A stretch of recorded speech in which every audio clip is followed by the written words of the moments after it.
నిన్న రాష్ట్రపతి భవన్లో మోడీ మూడోసారి ప్రధానమంత్రి పదవిని చేపట్టడం జరిగింది. రాష్ట్రపతి భవన్లో రాష్ట్రపతి ముర్ము చేతుల మీదుగా జరిగినటువంటి ఈ కార్యక్రమంలో ప్రధాని మోడీ చాలా అట్టహాసంగా జరిగినటువంటి కార్యక్రమంలో ప్రధాని మోడీతో సహా దాదాపు 37 మంది క్యాబినెట్, అదేవిధంగా 5 స్వతంత్ర మరియు ఇంకో 37 మంది ఏదైతే సహాయ మంత్రులుగా మొత్తానికైతే ప్రమాణ స్వీకారం, చాలా పెద్ద జంబో క్యాబినెట్ ప్రమాణ స్వీకారం చేసినట్టుగా మనకైతే క్లియర్గా తెలుస్తూ ఉంది. దీనిలో అన్ని రకాల సామాజిక వర్గాలకు, అన్ని రాష్ట్రాలకు ప్రాధాన్యత ఉండేలా చాలా జాగ్రత్తగా తన కూర్పును మొత్తానికైతే ఆ యొక్క క్యాబినెట్ కూర్పు అనేది చేయడం జరిగింది. మరి కీలకంగా చూసినట్లయితే మొత్తానికి బీజేపీ కోర్ ఐడియాలజీ తోటి ఉన్నటువంటి వారందరినీ కూడా తీసుకున్నట్టు చాలా స్పష్టంగా తెలుస్తోంది. ఎవరైతే కొత్తగా వచ్చిన వాళ్ళకు పెద్ద ఎత్తున పెద్దగా అవకాశాలు లేవనే మనం చెప్పవచ్చు వాస్తవంగా. సో దీనిలో మనం 2 తెలుగు రాష్ట్రాలకు సంబంధించి మనం చూసినట్లయితే ఏపీ నుంచి కిషన్ రెడ్డి క్యాబినెట్ మంత్రిగా, అదేవిధంగా ఆంధ్రప్రదేశ్ నుంచి రామ్మోహన్ నాయుడు కేంద్ర క్యాబినెట్ మంత్రిగా ఈరోజు వారిద్దరికీ కీలకమైనటువంటి బాధ్యతలు అప్పగించే అవకాశం అయితే చాలా స్పష్టంగా కనబడుతున్నాయి. అదేవిధంగా తెలంగాణ నుంచి ఇంకొకరు సహాయ మంత్రిగా బండి సంజయ్, అదేవిధంగా ఏపీ నుంచి పెమ్మసాని చంద్రశేఖర్ మరియు భూపతి వర్మ, ఈ ఇద్దరు మొత్తానికైతే 5 కేంద్ర మంత్రులు 2 తెలుగు రాష్ట్రాల నుంచి ఉండడం జరిగింది. ఏపీకి ఈసారి ప్రాధాన్యత పెంచినట్టు తెలుస్తోంది. అదేవిధంగా అక్కడ కీలకంగా ఉన్నటువంటి మరో 2 బీజేపీ ఎంపీలు ఎవరైతే ఉన్నారో పురంధేశ్వరి కానీ, అదేవిధంగా సీఎం రమేష్ కానీ, వీరిద్దరికీ చోటు దక్కలేదని చెప్పేసి మనమైతే చెప్పవచ్చు వాస్తవంగా. సో వారిద్దరూ మరి ఏ విధంగా వారిద్దరిని ఏ విధంగా అకామిడేట్ చేస్తారో చూడాల్సిన అవసరం అయితే కనబడతా ఉంది. ఎందుకంటే పురంధేశ్వరి ప్రస్తుతం ఏపీ రాష్ట్ర బీజేపీ అధ్యక్షురాలిగా ఉండడం జరిగింది. తనకు లోక్సభ స్పీకర్ ఇస్తారనేటువంటి ఒక చర్చ బలంగా నడుస్తున్నట్టు మనకైతే సమాచారం వస్తూ ఉంది. అయితే ఎవరైతే రీసెంట్గా 5-10 సంవత్సరాల నుంచి ఎవరైతే పార్టీలో జాయిన్ అయ్యారో వారెవరికి కూడా పెద్దగా ప్రాధాన్యత లేదని మనం చెప్పవచ్చు వాస్తవంగా. ఎందుకంటే మనం చూస్తూ ఉన్నాం, ఇటు బండి సంజయ్ కానీ దాదాపు మన తెలంగాణ నుంచి 8 మంది ఎంపీలో దాదాపు 4 నుంచి 5 చాలా కీలకంగా ఉండడం జరిగింది వాస్తవంగా. సో వారిలో 2 మాత్రం తీసుకోవడం జరిగింది. దానిలో ఆ 2 కూడా కోర్ ఐడియాలజీ తోటి ముందు నుంచి బీజేపీలో ఉన్నవారు వాస్తవంగా. సో అదేవిధంగా అటు ఏపీలో తీసుకున్నప్పుడు కూడా భూపతి వర్మ, ఈరోజు పురంధేశ్వరి కానీ సీఎం రమేష్ కాదని భూపతి వర్మకి ఇచ్చారు అంటే వారంతా కూడా బీజేపీ కోర్ ఐడియాలజీతో పనిచేసే వాళ్ళని చెప్పచ్చు. అంటే ఇండైరెక్ట్గా పరోక్షంగా ఆర్ఎస్ఎస్ కొంత ఈ క్యాబినెట్ కూర్పులో చాలా కీలక పాత్ర పోషించినట్టుగా మనకు వస్తున్నటువంటి సమాచారం అయితే కనబడతా ఉంది మిత్రులారా. అయితే ఇక మన తెలంగాణ రాష్ట్ర విషయానికి వచ్చినట్లయితే ఇక్కడ చాలా స్పష్టంగా చాలా కీలకంగా ఒక 4 పేర్లు ప్రధానంగా వినబడ్డాయి వాస్తవంగా. 5 పేర్లు, ఒకటి కిషన్ రెడ్డి, బండి సంజయ్, ఈటెల రాజేందర్, అదేవిధంగా డీకే అరుణ, అదేవిధంగా అరవింద్, ఈ 5 పేర్లు ప్రధానంగా వినపడ్డే వాస్తవంగా. సో ప్రస్తుతం చూసినట్లయితే ఇద్దరికి, ఒకరికి క్యాబినెట్, ఒకరికి సహాయ మంత్రి కన్ఫర్మ్ కావడంతో మిగతా 3 పరిస్థితి ఏంటా అని చెప్పేసి ఆరాధిస్తే ఖచ్చితంగా ఈటెల రాజేందర్ కి చాలా కీలకమైనటువంటి బాధ్యతలు ఇస్తున్నట్టు మనకైతే స్పష్టంగా తెలుస్తుంది. అయితే ఈటెల రాజేందర్కి బీజేపీ రాష్ట్ర అధ్యక్ష బాధ్యతలు ఇచ్చేటటువంటి ఒక ప్రయత్నం పెద్ద ఎత్తున జరిగేటువంటి అవకాశం అయితే కనబడతా ఉంది. ఒక్కసారి దాని గురించి మనం విశ్లేషణ చేయాల్సిన అవసరం అయితే కనబడతా ఉంది. ఎందుకు ఈటెల రాజేందర్కే రాష్ట్ర అధ్యక్ష బాధ్యతలు ఎందుకు అప్పగిస్తున్నారనేటువంటి దాంట్లో అధిష్టానం ఎందుకు నిర్ణయం తీసుకుంటుందో మనం ఒకసారి కొంత విశ్లేషణ చేయాల్సిన అవసరం ఉంది వాస్తవంగా. సో దానిలో భాగంగానే ఈరోజు మరొక వారం అంటే 2-3 రోజులుగా స్పష్టత వచ్చేటువంటి అవకాశం అయితే, అనౌన్స్మెంట్ కూడా అయ్యేటువంటి అవకాశం అయితే కనబడుతుంది. ఈరోజు ఈటెల రాజేందర్ అమిత్ షాను కలవబోతున్నాడు. ఆ అమిత్ షాతో భేటీలో భాగంగా చాలా కీలకమైనటువంటి ఒక సమాచారం బయటకు వచ్చేటువంటి అవకాశం అయితే చాలా స్పష్టంగా కనబడుతూ ఉంది. ఎందుకని మంచిది అని చెప్పేసి ఇటు జాతీయ అధ్యక్షులు సంబంధించినటువంటి మార్పు జరిగే అవకాశం కనబడుతుంది. నడ్డా ప్లేస్లో మరి అనురాగ్ సింగ్ ఠాకూరా, లేదంటే లక్ష్మణ, లేకపోతే ఇంకొకరా ఎవరా అనేది కొంత చర్చ జరుగుతున్నట్టు మనకైతే స్పష్టంగా తెలుస్తుంది. ఎందుకంటే కీలకంగా ఉన్నటువంటి అధ్యక్ష రేసులో ఉన్నటువంటి భూపేంద్ర యాదవ్కు కేంద్ర మంత్రి పదవి రావడం జరిగింది. అదేవిధంగా శివరాజ్ సింగ్ చౌహాన్కు కేంద్ర మంత్రి పదవి రావడం జరిగింది.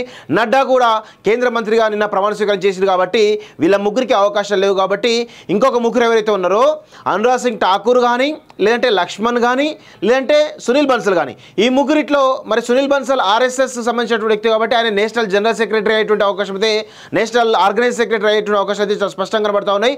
సో ఇద్దరిలో అంటే అనురాగ్ సింగ్ ఠాకూర్ లేదా లక్ష్మణ్లో ఎవరో ఒకరు జాతీయ అధ్యక్షుడిగా, బీజేపీ జాతీయ అధ్యక్షుడిగా నియమింపబడేటువంటి అవకాశం అయితే చాలా స్పష్టంగా కనబడతా ఉంది. అదేవిధంగా ఈ అధ్యక్షుడి జాతీయ అధ్యక్షుడి నియామకం తర్వాత ఇమీడియట్గా రాష్ట్ర అధ్యక్షుడి నియామకం కూడా ఉండేటువంటి అవకాశం అయితే చాలా స్పష్టంగా కనబడతా ఉంది.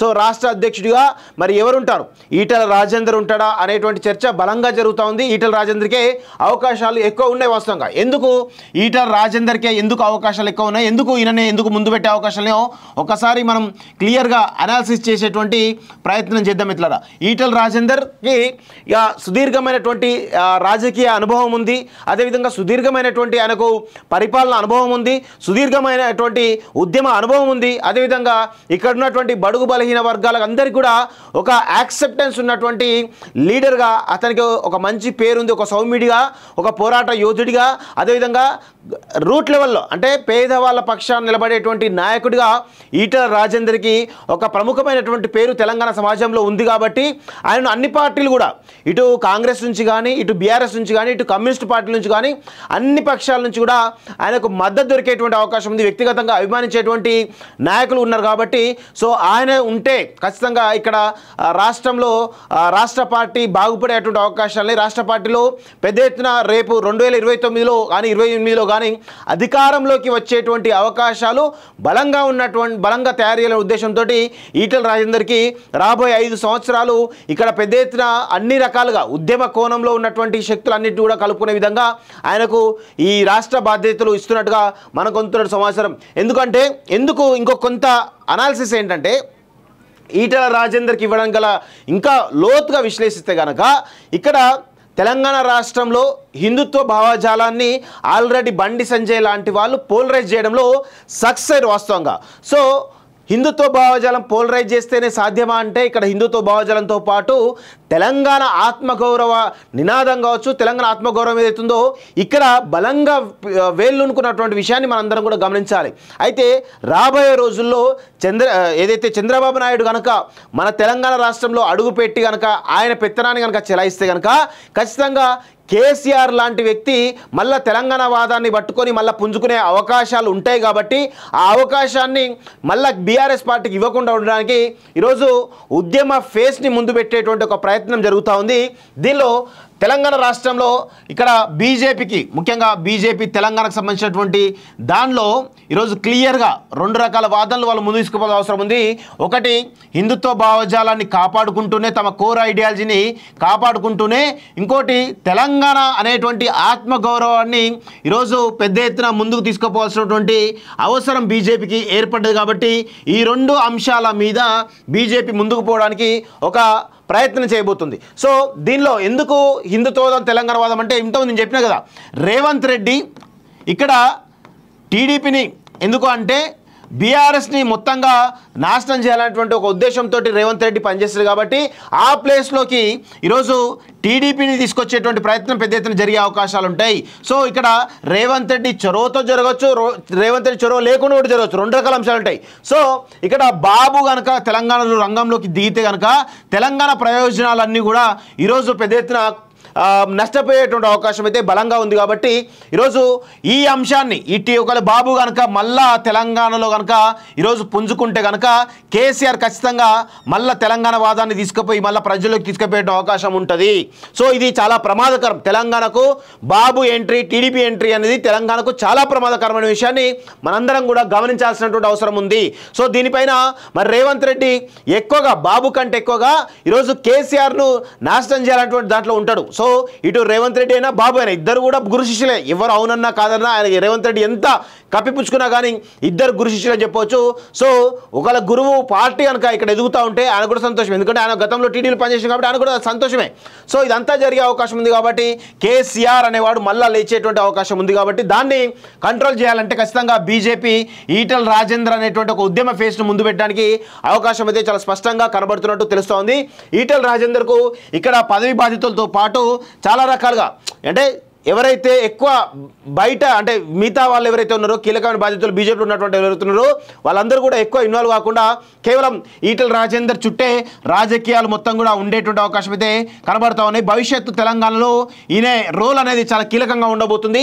ఈటల రాజేందర్ మరి బీజేపీ రాష్ట్ర అధ్యక్ష బాధ్యతలు కనుక వస్తే ఆయన తీసుకోబోయేటువంటి నిర్ణయాలు కావచ్చు, ఆయన కార్యాచరణ కావచ్చు, ఆయన వ్యూహాలు కావచ్చు ఏ విధంగా ఉంటాయనేది మరికొద్ది రోజుల్లో మనకైతే తెలియబోతుంది. సో ఈటల రాజేందర్కి అయితే మరి భారీ ఎత్తున ఈ అవకాశం అనేది చాలా స్పష్టంగా అంటే అన్ని జిల్లాలు తిరిగి అంతటా ఈరోజు ఆయనకు పెను సవాలు ఏంటంటే రాష్ట్ర అధ్యక్ష బాధ్యతలు వచ్చిన తర్వాత పెను సవాలుగా ఉండే అంశం ఏంటంటే స్థానిక సంస్థల ఎన్నికలు అనేవి చాలా పెను సవాలుగా మారుతా ఉన్నాయి. స్థానిక సంస్థల్లో మరి ఈయన ఏ విధంగా ముందుకు పోతాడు అనేటువంటి దాంట్లో అంటే ఏ విధంగా బీజేపీని బలోపేతం చేస్తామనే దాంట్లో చాలా స్పష్టంగా ఆయన పనితీరు మీద ఆధారపడేటువంటి అవకాశం అయితే కనబడుతుంది. ఎందుకంటే బీజేపీ ఇప్పటి వరకు తెలంగాణలో స్థానిక సంస్థల ఎన్నికల్లో ఎప్పుడు కూడా కనీస పర్ఫార్మెన్స్ కూడా ఇవ్వలేదు. ఈసారి ఒకవేళ ఈటెల రాజేందర్కి ఇస్తే కనుక ఆయన కొంత అంటే చాలా రూట్ లెవెల్లో ఈటెల రాజేందర్కి యాక్సెప్టెన్స్ ఉంటుంది వాస్తవం. ఎందుకంటే బడుగు బలహీన వర్గ సమాజంలో ఇటు బీసీలు కానీ ఎస్సీలు కానీ ఎస్టీలు కానీ